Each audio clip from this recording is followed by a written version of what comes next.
how's it going everyone? This is GWR Studios, and for today's video, I'm going to be pointing out all the mistakes made in the Polar Express. And I'm also going to point out some interesting things you probably never noticed. By the end of this video, you'll never watch the Polar Express the same way again. On Christmas Eve, many years ago, I lay quietly in my bed. So the film starts out by introducing us to the main character, a boy that's having his doubts whether Santa Claus is real. There's never a name given for this character, but he's often referred to as the hero boy. After the boy thinks he hears bells downstairs, he goes down only to find no presents and no Santa. But then he looks towards another room, and he sees a shadow of what he thinks is Santa Claus. But it turns out it was only his father carrying his sister. This discourages the boy, and he heads back up to his room. But he said Santa would have to fly faster than the speed of light to get to everyone's house in one night. As it turns out, the boy has been telling his sister he's not sure if Santa is real. And here's where things start to get interesting. Have you ever wondered what year the Polar Express is set in? Or how about where this town is located? Well, in this scene, we find out both of those answers. Look at this picture on the very front of the stack. You'll notice that it says from Herpelsheimer's. Now, to the casual viewer, you would probably assume this is a made-up store. But the truth is, Herpelsheimer's was a real store, and it was located in Grand Rapids, Michigan. Now, we'll talk more about the store later on, but for right now, let's look at the next clue that shows us what year the Polar Express is set in. When the boy looks at the magazine, we can see that it says December 29th, 1956. And here's where the problem lies. As we all know, the movie takes place on December 24th, but the date on this magazine is December 29th. This can only mean two things. Either the magazine was delivered early, or it's a magazine from years past. But one thing is for certain, this movie either takes place in 1956 or a year shortly after 1956. Something else kind of cool is that this is a real magazine. After looking on eBay, I managed to find one listed for sale. This was the only one listed and it was in pretty bad shape, but for the sake of this video, I thought I'd bid on it.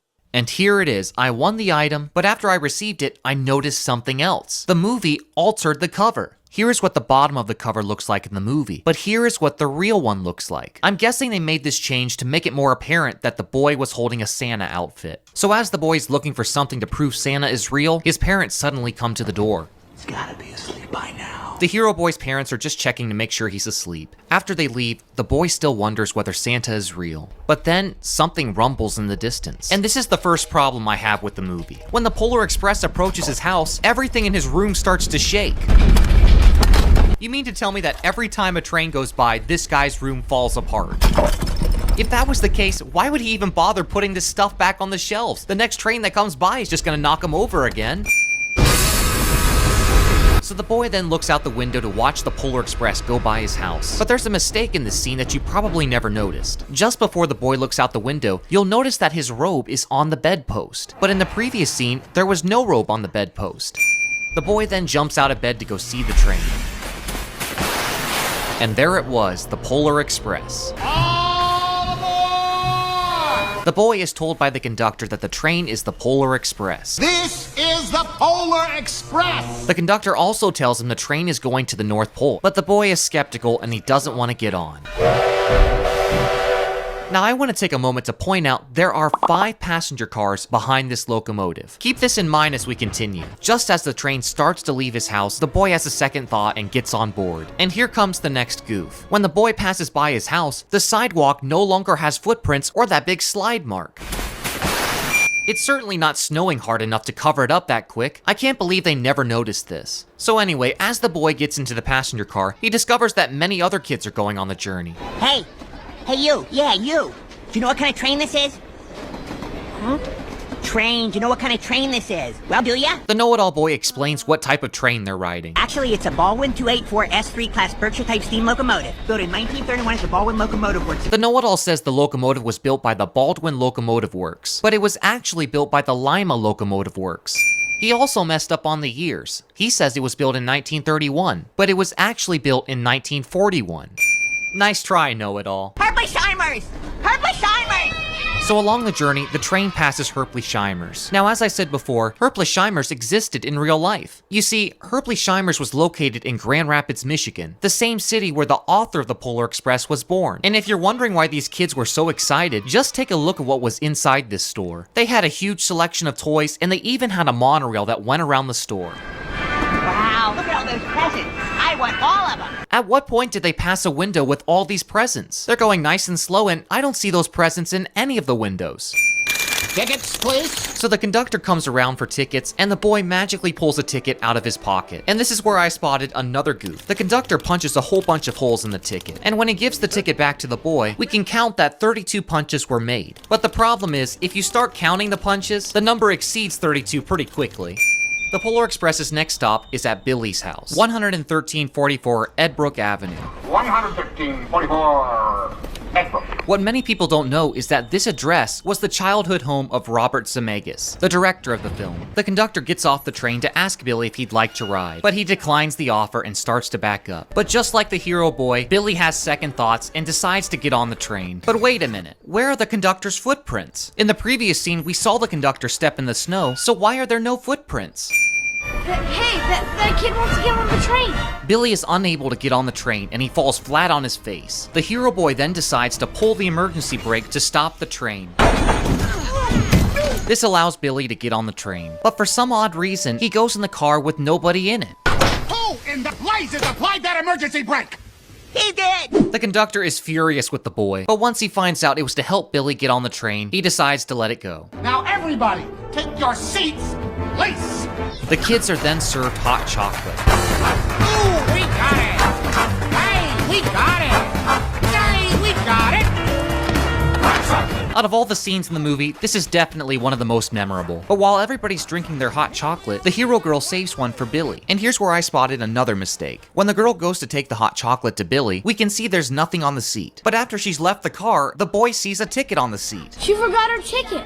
So now the boy wants to return the ticket to the girl. But I have a question. How did the conductor and the girl get over so easily? I mean, can you imagine how dangerous it would be walking across those icy couplers? One slip and you're done for. To make matters worse, the boy loses the ticket and it starts flapping in the wind. Now, what you may not know is that when the ticket finally comes to a rest, the scene with the wolves going by is based off of the book. They even put them in the same positions. Kind of neat. But there is a problem with this scene. Remember when I pointed out the train had 5 cars? Well, let's try counting this time.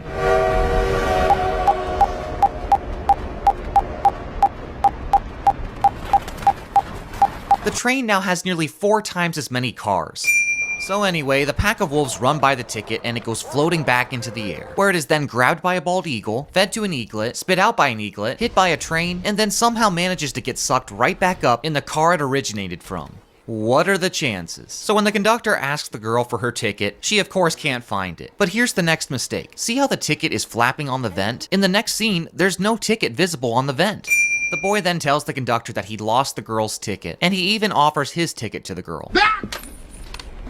These tickets are not transferable. So then, the most confusing thing ever in a movie happens. The girl doesn't have a ticket, so what is the most logical thing to do? He's gonna throw her off the train. Well, it certainly looks like that. She's being taken to the back of the train. But then the boy finds the ticket in the vent, and he rushes it to the girl. But when he gets to the back of the train, there's nobody there. What happened to them? Please, she's in big trouble. You have to help me. And then we discover they're on the roof. Wait. The roof? Why would they be on the roof? And how is it possible that silhouette is being cast? I mean, the conductor's lantern is right beside him. There's no way it would cast a shadow like that. So now the boy is freaking out and he decides to go chase them. Oh look, we're back to 5 cars again. Hey! I found your ticket! The boy is unable to catch up to the conductor and girl, but he does run into a mysterious hobo. Little known fact, this instrument is called a hurdy-gurdy. I'm not making that up. Is this something I can do for you? The boy tells the hobo he's looking for the girl. This is an official, authentic, genuine ticket to ride. The hobo offers the boy a drink, but then he starts to act a little crazy. You don't want to be bamboozled. You don't want to be led down the primrose path. Being led down the primrose path doesn't mean being deceived like the hobo is saying. It actually refers to a life of ease and pleasure. What he probably meant to say was, you don't want to be led down the garden path, which does mean to be deceived. You don't want to be caught or duped. Have the wool pulled over your eyes. Hoodwinked. You don't want to be taken for a ride. Railroaded. The hobo agrees to help the boy find the girl, but the boy struggles to keep up with the hobo. At this point, the boy is starting to panic, and he thinks he might be dreaming. Wake up! But fortunately, the hobo comes back to help the boy. He climbs onto the hobo's shoulders and they start trekking up to the front of the train. So many questions. And here's where I spotted another big mistake. When the train goes up the hill and they start to slide back on the car, the footprints that were made are now gone.